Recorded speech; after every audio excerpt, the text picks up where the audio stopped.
ಕೆಲವೊಂದು ಇಲಾಖೆಗೆ ನಮ್ಮ ಆನೇಕಲ್ ತಾಲೂಕಲ್ಲಿ ಮಾಹಿತಿ ಹಕ್ಕು ಬಗ್ಗೆನೇ ಗೊತ್ತಿಲ್ಲ. ಅದರಲ್ಲಿ ಮಹಿಳಾ ಮತ್ತು ಮಕ್ಕಳ ಕಲ್ಯಾಣ ಇಲಾಖೆ ಗೊತ್ತೇ ಇಲ್ಲ ಮಾಹಿತಿ ಹಕ್ಕು ಬಗ್ಗೆ ಅವ್ರಿಗೆ. ಇದೆಲ್ಲ ಯಾರು ತಿಳ್ಕೊಬೇಕು? ನಾವು ಬಂದು ಪಾಠ ಮಾಡ್ಬೇಕಾ? ಅಧಿಕಾರಿಗಳು ನೀವು ಏನಕ್ಕಿರೋದು? ಆ ಸಾರ್ವಜನಿಕರು ಏನಾದ್ರು ಬಂದು ಕೇಳಿದ್ರೆ ಅವ್ರಿಗೆ ಉತ್ತರ ಕರೆಕ್ಟ್ ಕೊಡಲ್ಲ. ಸಾರ್ವಜನಿಕರು ಯಾರು? ಸರ್ಕಾರ ಯಾರು? ಸಾರ್ವಜನಿಕರೇ ಸರ್ಕಾರ, ನಾವೇ ಸರ್ಕಾರ. ನಾವ್ ಹೇಳ್ದಂಗೆ ನೀವು ಕೇಳ್ಬೇಕು.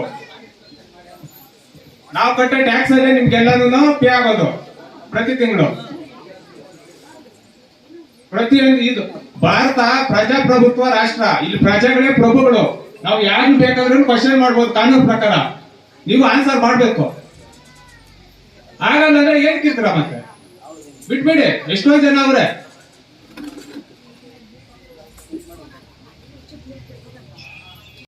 ಹೋಗ್ತಾರೆ. ಊರಲ್ಲಿ ಬಂದು ವಿಚಾರಿಸ್ಬೇಕು. ಎಲ್ಲರೂ ಪ್ರತಿಯೊಂದನ್ನು ವಿಚಾರಿಸ್ಬೇಕು. ಯಾರು ವಿಚಾರಿಸ್ತೀರಾ?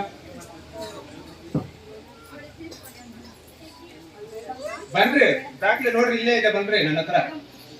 ಪ್ರತಿ ಇಲಾಖೆ ಎಷ್ಟು ಇಲಾಖೆ ಇದೆಯೋ ಅಷ್ಟು ಅಕ್ರಮ ಕೊಡ್ತೀನಿ ನಾನು ಇಲ್ಲಿ.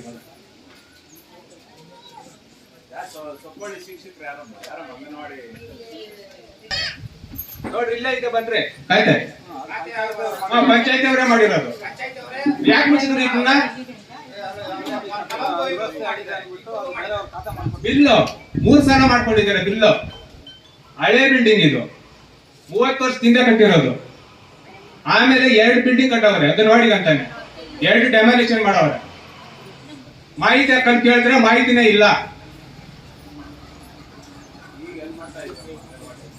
ಸಹಜವಾಗಿ ನಮ್ಮ ಸಂಸ್ಕೃತಿಯ ಪ್ರಕಾರ ಬೆಳಗಿನ ಹೊತ್ತು ಹೆಣ್ಣು ಮಕ್ಕಳು ಮನೆ ಮುಂದೆ ರಂಗೋಲಿಯನ್ನು ಮತ್ತೊಂದು ಏನೋ ಒಂದು ಕೆಲಸ ಮಾಡ್ತಿರ್ಬೇಕಾದ್ರೆ ಸಹಜವಾಗಿ ಹೆಣ್ಮಕ್ಳು ಬಂದಿರ್ತಾರೆ. ಅವ್ರ ಹತ್ರ ಬಂದು ಯಾವುದೋ ಅಡ್ರೆಸ್ ಕೇಳ್ತಾರೋ ನೆಪ ಮಾಡ್ಕೊಂಡ್ಬಿಟ್ಟು ಕತ್ತಲಿರ್ತಕ್ಕಂಥ ಚೈನ್ಗಳನ್ನು ಯಾವುದಾದ್ರೂ ಬಿಚ್ಕೊಂಡು ಹೋಗುವಂಥದ್ದು, ಚೈನ್ ಸ್ನ್ಯಾಚಿಂಗ್ ಆಗ್ತಕ್ಕಂಥದ್ದು ಹೆಚ್ಚಿನದಾಗಿರ್ತದೆ. ಅಂತ ಅಪರಿಚಿತರು ಬಂದಾಗ ಅವರನ್ನ ಮಾತಾಡಿಸಿದ್ರೆ ದೂರ ಇರ್ತಕ್ಕಂಥದ್ದು ಮೊದಲನೇ ಸೇಫ್ಟಿ.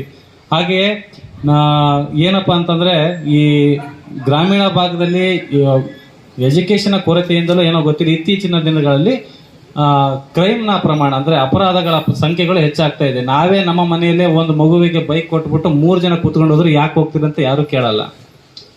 ಅಂತಹ ಮಗು ಒಂದು ರಸ್ತೆಯಲ್ಲೋ ಏನಾದರೂ ಒಂದು ಟಿಪ್ಪರ್ ಲಾರಿಗೆ ಹೊಡ್ಕೊಂಡಾಗ ಗೊತ್ತಾಗ್ತದೆ 3 ಜನ ಹೋಗ್ತಿದ್ರು, ಅವನಿಗೆ ಏಜೇ ಆಗಿಲ್ಲ ಅಂತ ಹೇಳ್ತೀವಿ.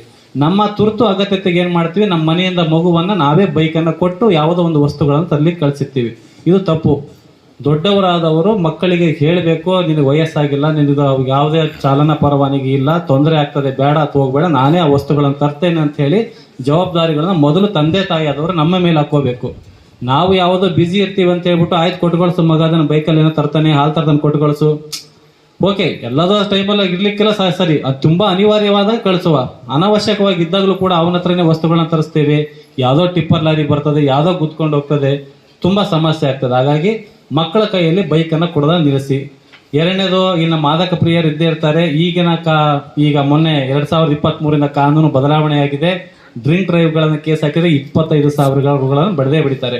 ಸಹಜ, ಏನು ಮಾಡ್ಲಿಕ್ಕಾಗಲ್ಲ. ಹಳ್ಳಿ ಭಾಗದಲ್ಲಿ ಯಾರೋ ಪೇಂಟ್ ಕೆಲಸ ಮಾಡೋನೋ, ಗಾರೆ ಕೆಲಸ ಮಾಡೋನೋ 3 ಜನ ಹಾಕೊಂಡು ಹೋಗ್ತಾ ಇರ್ತಾನೆ.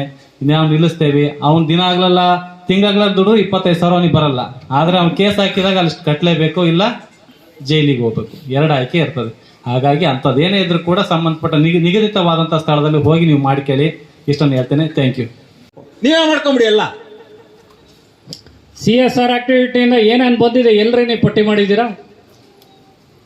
2023-24ನೇ ಸಾಲಿನಲ್ಲಿ ಕಂಸಂದ್ರ ಅಗ್ರಹಾರಕ್ಕೆ 7,70,000ಕ್ಕೆ ಒಂದು ಅನುದಾನ TVS ಕಂಪನಿಯಿಂದ ಬಿಡುಗಡೆಯಾಗಿ ಅಲ್ಲಿ ಆ ಸುಸಜ್ಜಿತವಾದಂಥ ಕಟ್ಟಡ, ಪೇಂಟಿಂಗು ಮತ್ತು ಆ ದುರಸ್ತಿ ಕಾರ್ಯಗಳನ್ನು ಮಾಡಿದ್ದಾರೆ. ಹಾಂ, ಇಲ್ಲ ಅದು CSR ಮೇಡಮ್ ಕೇಳ್ತಾರೆ. ಆಯ್ತು, ಈಗ ಮಾಡ್ತೀವಿ ಮೇಡಮ್. ಆಯ್ತು, ಮಾಡ್ತೀವಿ. ಅದು ಬಿಡುಗಡೆ ಆಗಿ ಸರ್ ಕಂಸಂದ್ರ ಅಗ್ರಹಾರಕ್ಕೆ. ಆಮೇಲೆ ಆವಡದೇನಹಳ್ಳಿಗೆ ಪೇಂಟಿಂಗ್ ಅಂತೇಳಿ TVS ಕಡೆಯಿಂದ 20,000 ಬಿಡುಗಡೆ ಆಗಿದೆ. 23-24ನೇ ಸಾಲಿನಲ್ಲಿ CSR ಇಂದ ಅಷ್ಟು ಅನುದಾನ ಬಿಡುಗಡೆ ಆಗಿದೆ, ಇನ್ಯಾವುದು ಬಿಡುಗಡೆ ಆಗಿಲ್ಲ ಸರ್. ಬೇರೆ ಯಾವ ಶಾಲೆಗೂ ಕಂಪ್ಯೂಟರ್ ಆಗಲಿ ಎಷ್ಟಿದೆ ಏನಿದೆ ಎಲ್ಲ ಹಳ್ಳಿಯಲ್ಲಿ ದೊಡ್ಡ ಹಿರಿಯರು ಗ್ರಾಮಸ್ಥರು ಎಲ್ಲ ಬಂದು ಅವ್ರ ಕುಂದುಕೊರತೆಗಳನ್ನು ಹೇಳಿ ಅವರು ದೊಡ್ಡ ಅಧಿಕಾರಿಗಳ ಪರಿಹಾರ ಪಡೆದುಕೊಂಡಿದ್ದಾರೆ. ಎಲ್ಲ ಬಂದು ಸಮಾಧಾನವಾಗಿ ಖುಷಿಯಾಗಿ ನಡೆಸ್ಕೊಟ್ಟಿರೋದಕ್ಕೆ ಅವ್ರಿಗೆಲ್ರಿಗೂ ನನ್ನ ಧನ್ಯವಾದಗಳು. ನಮ್ಮ ಮೆಂಬರ್ಸ್ಗಳು ಅಷ್ಟೇ ಬಂದು ಅವ್ರ ಕುಂದುಕೊರತೆಗಳನ್ನ ಹೇಳಿ ಅವರು ಊರು ಗ್ರಾಮಸ್ಥರುಗಳನ್ನು ಕರೆಸಿ ಅವ್ರಿಗೂ ಇದಕ್ಕೆಲ್ಲ ಪರಿಹಾರ ಮಾಡ್ತಿದ್ದಾರೆ. ನಮ್ಮ ಮೆಂಬರ್ಸ್ಗಳಿಗೂ ನನ್ನ ಧನ್ಯವಾದಗಳು. ಗ್ರಾಮ ಸಭೆ ಇವತ್ತು ಬ್ಯಾಗಡದಲ್ಲಿ ಗ್ರಾಮ ಪಂಚಾಯತಿ 2024-25 ಗ್ರಾಮ ಸಭೆ ಇವತ್ತು ಬ್ಯಾಗಡದಲ್ಲಿ ಗ್ರಾಮ ಪಂಚಾಯತಿ ಭಾಳ ಒಂದು ಅರ್ಥಪೂರ್ಣವಾಗಿ ಭಾಳಷ್ಟು ಒಂದು ನಿರ್ಧಾರಗಳು, ನಿರ್ಣಯಗಳು, ಚರ್ಚೆಗಳು ಭಾಳ ಆರೋಗ್ಯಕವಾಗಿ ನಡೆದಿದೆ. ಆಮೇಲೆ ನಮ್ಮೆಲ್ಲ ಸದಸ್ಯರು, ನಮ್ಮ ಅಧ್ಯಕ್ಷರು ಮಂಜುಳ ಅವರು ಮತ್ತು ಉಪಾಧ್ಯಕ್ಷರು ರೂಪ ಅವರ ಒಂದು ಅಧ್ಯಕ್ಷತೆ ಅಚ್ಚುಕಟ್ಟಾಗಿ ನಡೆದಿದೆ. ಭಾಳಷ್ಟು ಚರ್ಚೆಗಳು, ಭಾಳಷ್ಟು ಇಲಾಖೆಯವರು ಬಂದಿದ್ದಾರೆ.